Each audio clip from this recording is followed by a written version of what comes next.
Hello lovelies, welcome back to my channel. It's a Tuesday, so that means that we're talking about a deep topic whilst we put on some makeup. So obviously Priscilla is our theme of today. I have recently had hand surgery, so this is all done using one hand, so if you haven't already, please press that like button. I'd really appreciate it, and don't forget to subscribe because I come up with videos every single week. But yes, so that if you're wondering, this was planned. I did not break my hand. It's okay, I'm recovering. It's bruised up and it's gross, and I'm not going to expose you to that. We're talking about Priscilla today, her legacy, her treatment, and the way that the world has kind of treated her as well, because I wanted to assess the media treatment of her and the manipulation of her, the psychological effects of everything on Priscilla herself.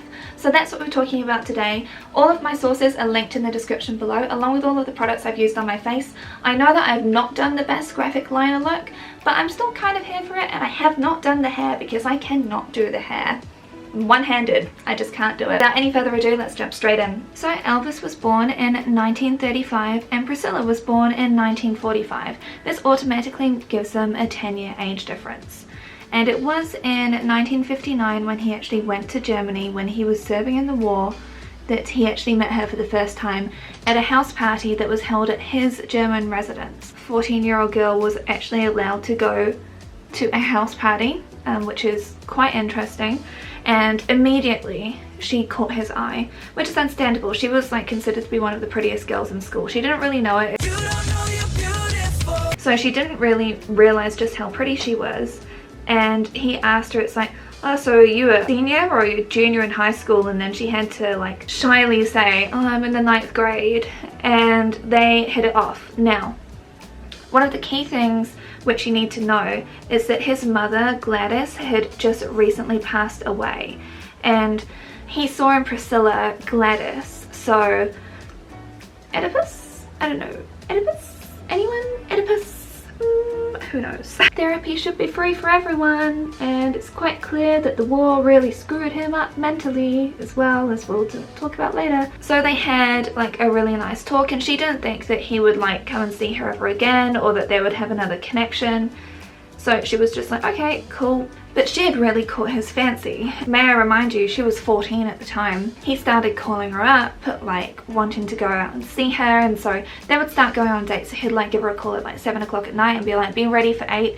And so they went out at night time. At like no was happening until they were married. I want to put it out there now, but a lot of other stuff was. So in all of these documentaries, because I've watched a lot of documentaries as well as like done a lot of reading of like her own work in preparation for this. Now, Joanna Lumley is a huge Elvis fan, and she really does like to highlight the fact that Elvis was still very much a child too, but he met her when he was 24 and she was only 14. He actually revealed to one of his friends, Rex Manfield, that he really liked her because she was young enough to be able to mold her and you know, to be the woman that he wants. So allegedly, of course, like none of this was recorded, but this is what Rex has actually said. So we can clearly see like Elvis had like this need for control, and this only got worse and worse as their relationship grew closer together. So when Elvis and Priscilla went on these dates, like she would try her hardest to like look older than what she actually was, because like obviously 14-year-old going out with a 24-year-old kind of dodge. Like they knew this at the time, and of course like we talked about in this video about people getting cancelled, there was of course the famous case of Jerry Lee Lewis, I believe it was, because he married his 13-year-old cousin. She knew it was a bit dodge doing what they were doing, but like she was a 14-year-old and she had this great admiration for Elvis, and so it's like you can understand why a 14-year-old girl would be absolutely thrilled at the prospect of actually just going out with a rock star who she had heard the songs of and deeply admired. He's the one that's at fault here. I'm not blaming her in any of this at all. None of this is her fault. So she actually really wanted to sleep with him, and she would like beg him basically to sleep with her, and he did not want this to happen until they were married. He said, we will one day, but you are too young now. And she kind of saw this as like him having like a good character. The rest of us understand it's because it's illegal and it's really screwed up to do that, but the fact of the matter is that he continued the relationship and continued to groom her. So whilst they didn't actually technically sleep together, during their relationship before they were married, they did everything but. So they had a lot of Polaroids. Polaroids were kind of like their thing. Very explicit photos, living out whatever fantasies they could actually imagine. I hope that these are still in her possession and that these will never get leaked, or that they were destroyed or something, because technically this is CP and like we understand that now. In 1960 he had to go back to America, and she was like quite sad about this, but you know, she was also realistic, a very pragmatic girl. So she was like, okay, that's fine, it was what it was, and there's nothing much I can do about it, like we're no longer a thing.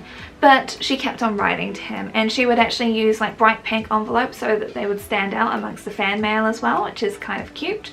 Very, very sweet.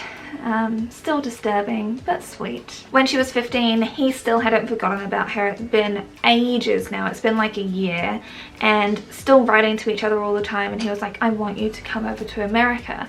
And this is where things can get kind of muddled, because her family were incredibly worried about this, but they also realized like she would actually go and do whatever she wanted to. Like, she was a headstrong 15-year-old girl. Yeah, so the agreement was made that she would move over there, but that she would continue going to school, and that she would live with his family as opposed to with Elvis himself, to give her a bit of safety, and that she would write to them every single day. Now during this time she was really struggling with school, and because he had also struggled a lot during the army and got hold of like medication, shall we say, whilst he was in the army, he tried to give her Dexedrine while she was actually in school and failing, and pills kind of became a bigger part of their lives as well, to the point where it was just a daily routine, incredibly normalized. But he, from the army and also from his childhood, he suffered from a fear of insomnia, so he would take Dexedrine and sleeping pills and other pills as well. So it was just kind of like this concoction. So what do you think about the parents in this situation? And you know, it's like maybe as parents they just sort of knew that she would still do this or react in worse ways anyway. So yeah, I mean, like obviously every family is different, and it comes down to like what the parents like wanted to do. Now look, I will never be a parent myself, but I know from what I've seen, the stricter the parents, the more the kids want to get the hell away and don't understand boundaries, because they're only given such a limited space to exist in beforehand. Now this could also just be me projecting, but there's an interview with Barbara Walters from 1985 where they talk about this, and Priscilla is very open with her experience here.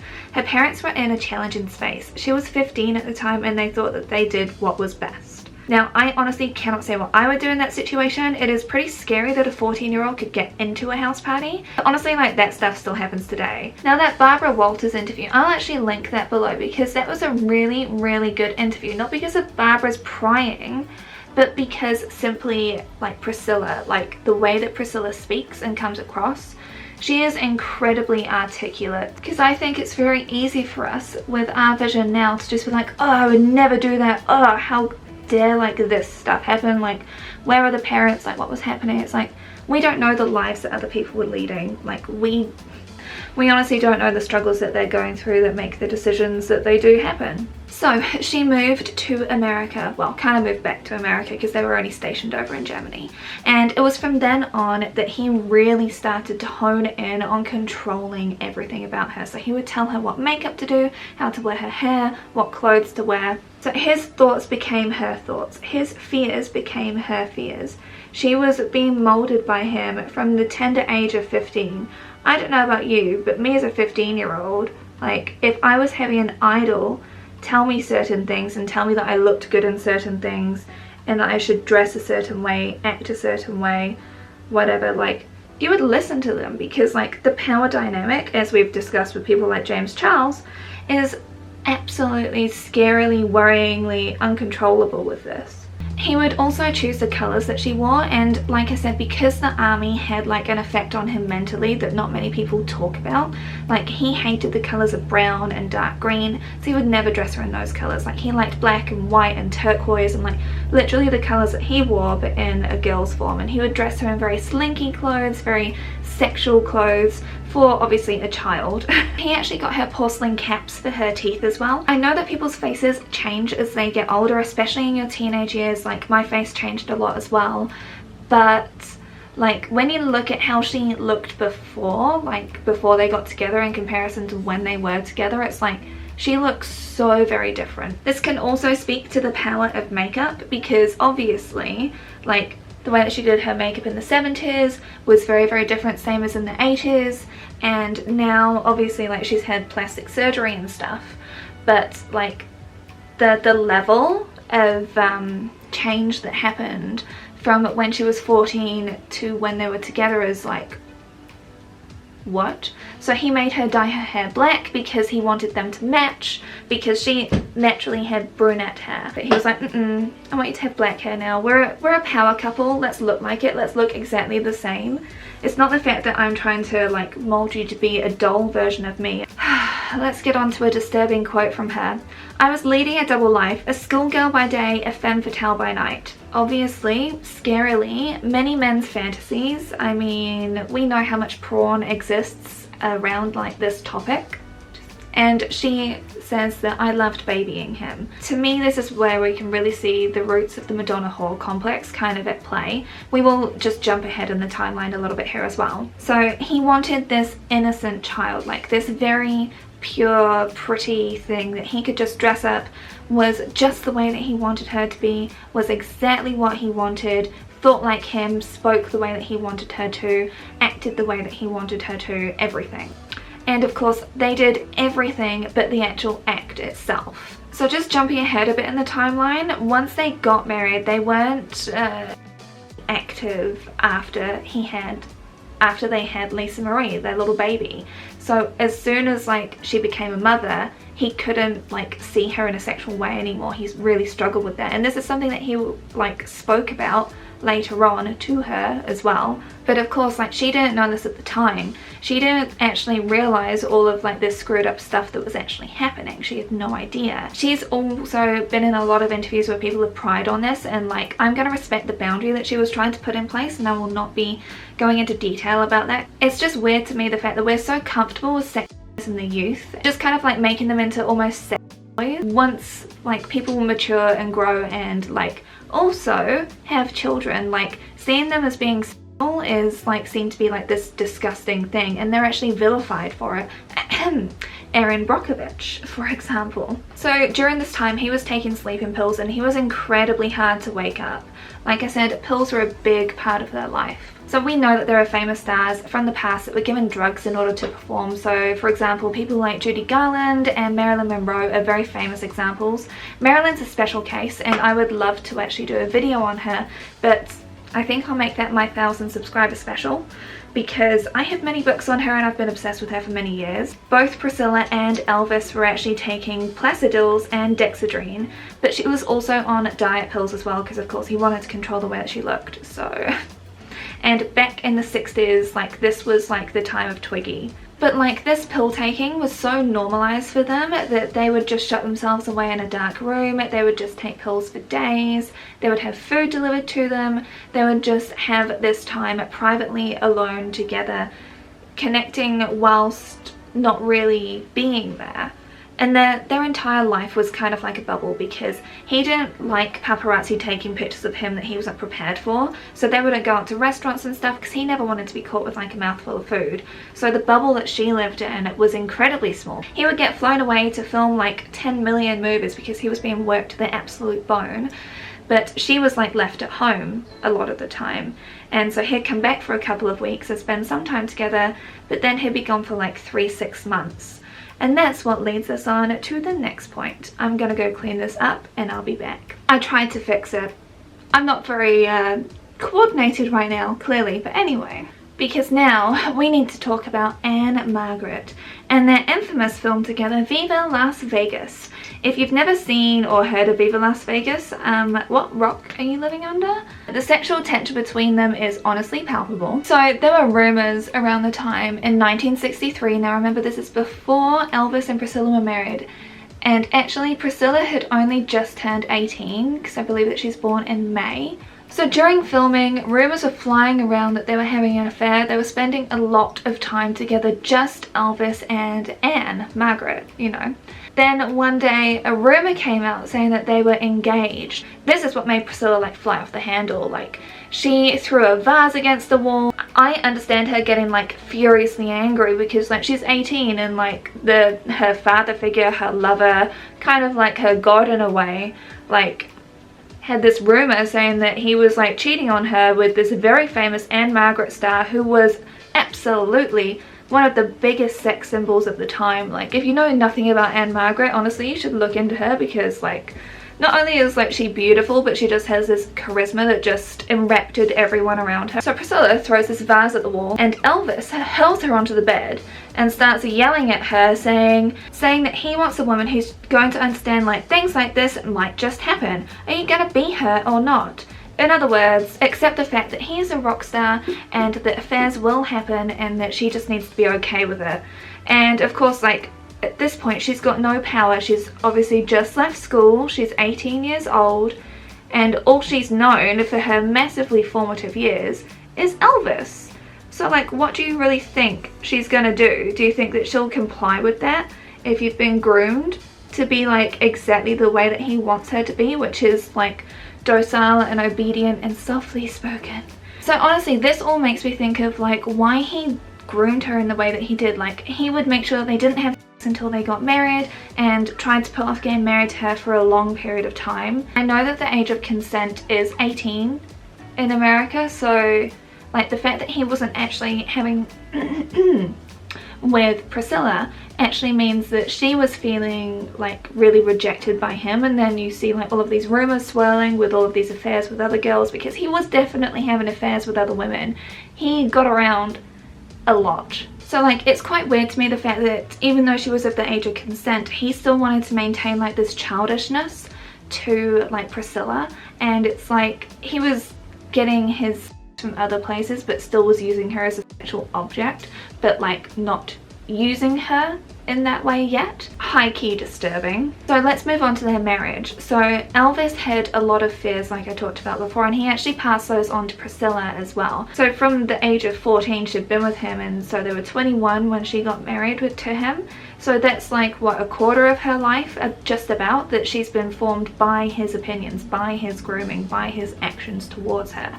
So it's no wonder the fact that like she didn't know who she was, and he didn't want to have a big hullabaloo about their wedding. Like, they just wanted to have like a simple court ceremony with just their closest with them, and she had to wear a disguise to go get her wedding dress, which she then turned out that she didn't like her wedding dress afterwards. But the whole day was like kind of photographed as well, like they still had a press junket afterwards. So she was nervous, he was also nervous, and then it actually also turns out that he'd promised to marry Priscilla to the parents, so that's why he kind of had to fulfill that promise once it had gotten to her being 21, because it's like, well, what's stopping you?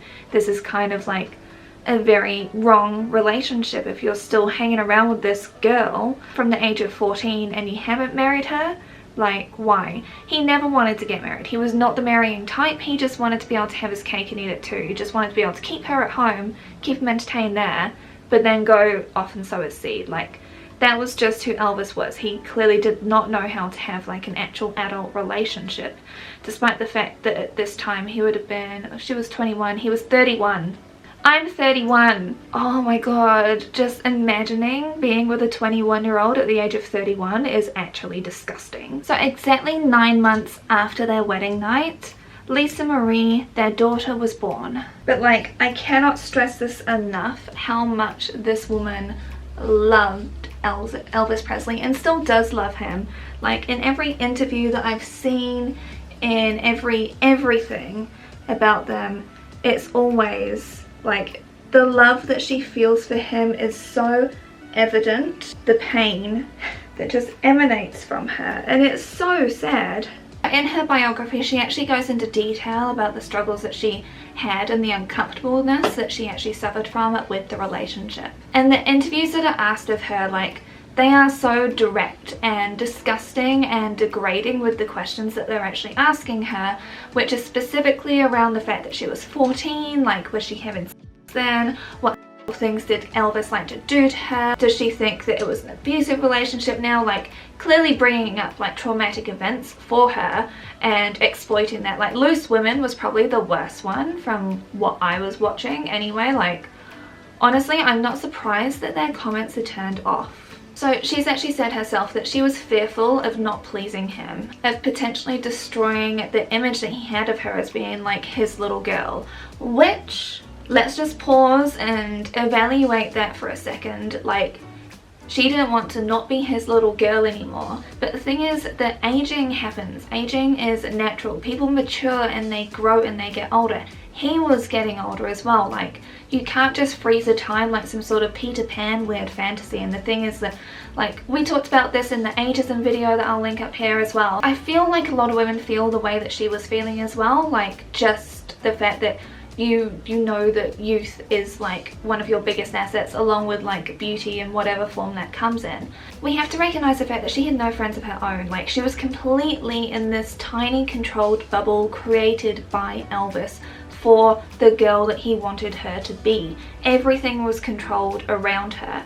So to accommodate for his short temper, for example, when he'd shoot up the TV or like whatever, like, people were around to fix everything, do everything for them, and she didn't even have her own friends. So his friends became her friends, and their wives became her friends, except for the fact that she knew from a very young age that what happened around her was kind of like the situation in Vegas. Like, nothing can leave there. So the wives thought that she was very cold, even though she was actually just not able to talk to them because she couldn't say all of the terrible stuff that was happening behind their backs from their husbands.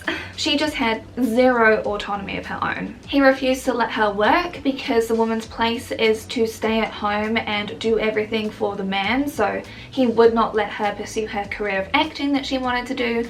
He did actually let her take on some dance classes and some karate classes, and that's where she got like a brief little sliver of freedom and autonomy and being able to actually explore artistically like what she wanted to do. And after years of their relationship not working, with his pill addiction, with the fact that he was emotionally abusive to her, like when she was 27, she kind of came to the realization that she didn't know who she was, because everything, like, what, that's nearly half her life that's been controlled by this one man, like from childhood, from the age of 14. Like, it's no wonder why she didn't know who she was. And when she was at the karate lessons, like, she actually did have an affair with, was it the karate instructor? After that, they got divorced, and she moved in with a karate instructor. I do not stand affairs. I don't like that.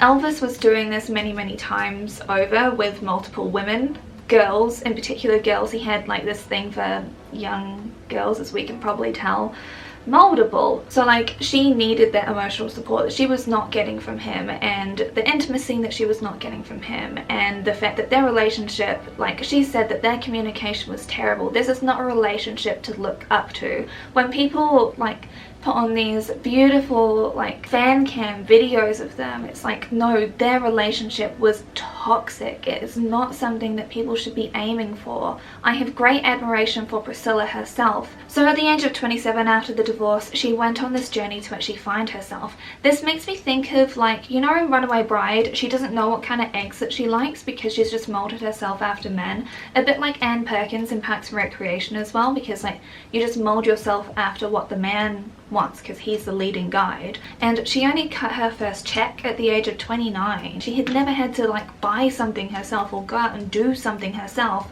because he was already famous by the time that she was with him. Again, I want to reiterate, she did not leave him because she didn't love him. That was never like a problem for them. It's like they had this weird codependency with their relationship that was, again, not admirable, not something that anyone should be aspiring to. It's not that fact, it's just the fact that she did not know who she actually was. So similarly to him, like, he never stopped loving her either. There was this like connection between them, however wrong it was.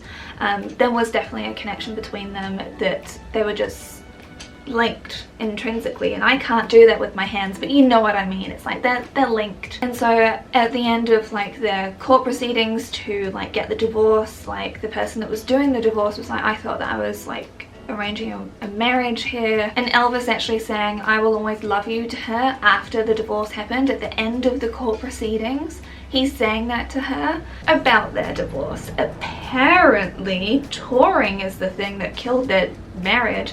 Not the fact that Elvis never wanted to get married, not the fact that he was a philanderer, not the fact that he was controlling and manipulative, and not the fact that she was 14 when they got together and there was a 10-year age gap, and at that point you were such different people.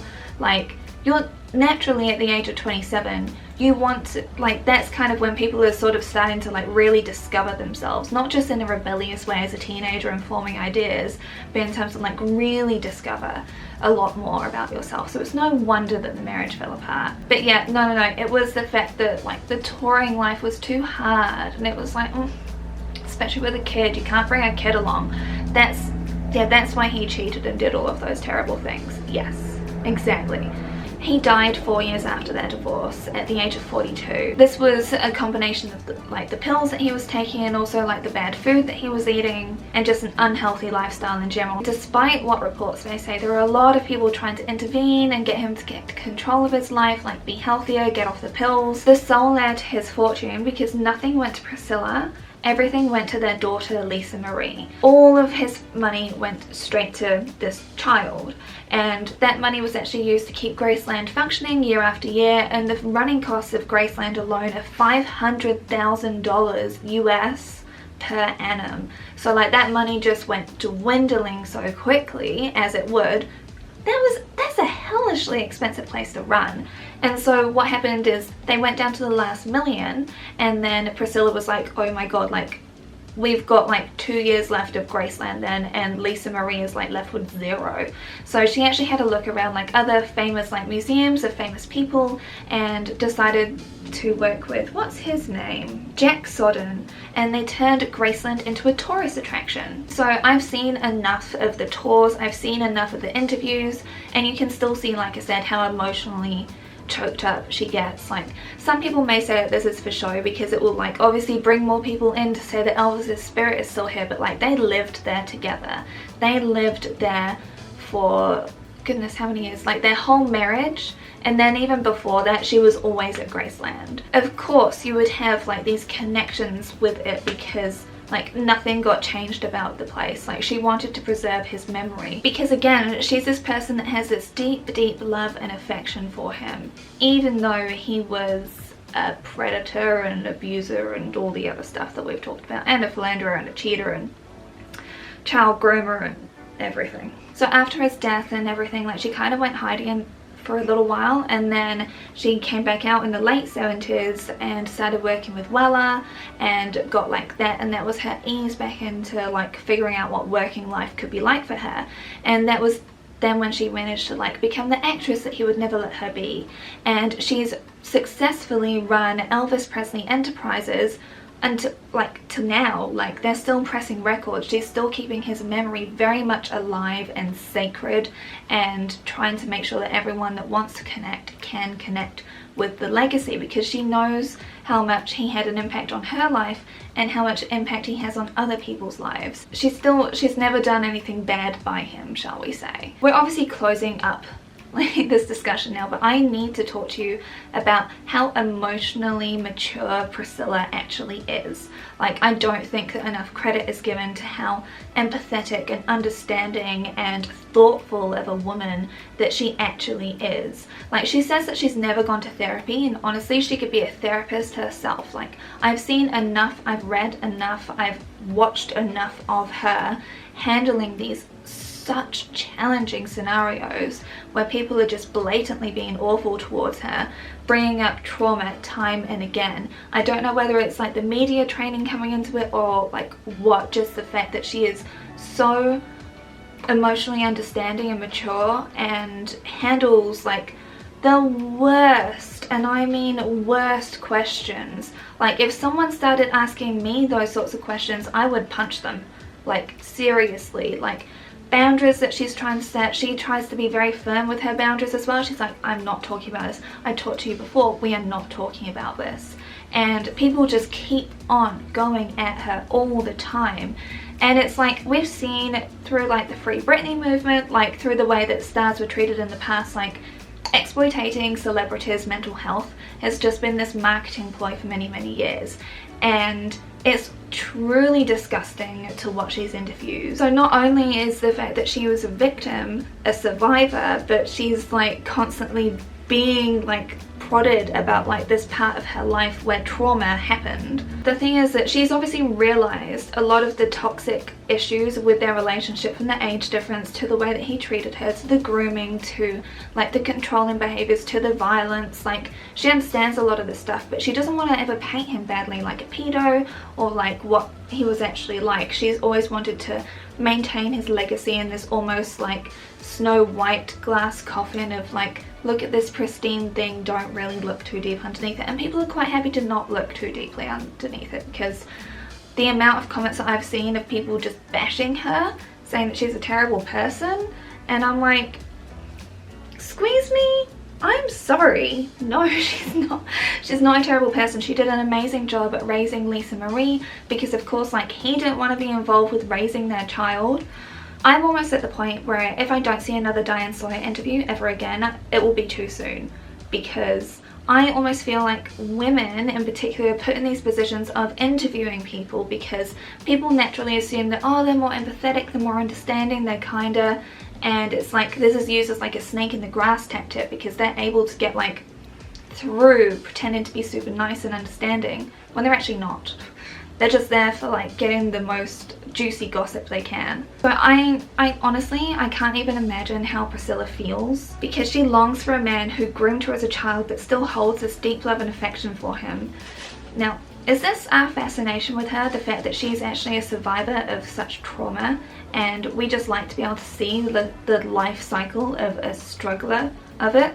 Because a lot of people struggle with like all sorts of different toxic relationships, but this is a public one that we're able to actually watch and see the results of. Like, is that our fascination with her? Like this morbid curiosity? Now look, honestly, if you have any time to spare, I do recommend checking out her interviews that she's done. I'll of course link them down below. Not for the interviewers, but for her responses. Because seriously, listening to her talk, listening to her version of events, and the way that she actually words everything it's amazing, and I've got nothing but respect and admiration for her after doing all of this. So that kind of wraps all of this up. I would love to see what you have to say in the comments down below. So if you made it all the way to the end of this video, please leave a guitar emoji, because I do feel like it works, even though it's about Priscilla. Like, the music was definitely a thing that connected them deeply. Thank you lovelies so much for watching. Subscribe if you haven't already. I would really appreciate it, because once we hit that 1,000, I will definitely be doing my Marilyn Monroe video, and I've got a lot on her. Have a wonderful week. I'll see you again on Tuesday, maybe on Sunday with a review video, and take care of yourself. Bye. I talked way too much.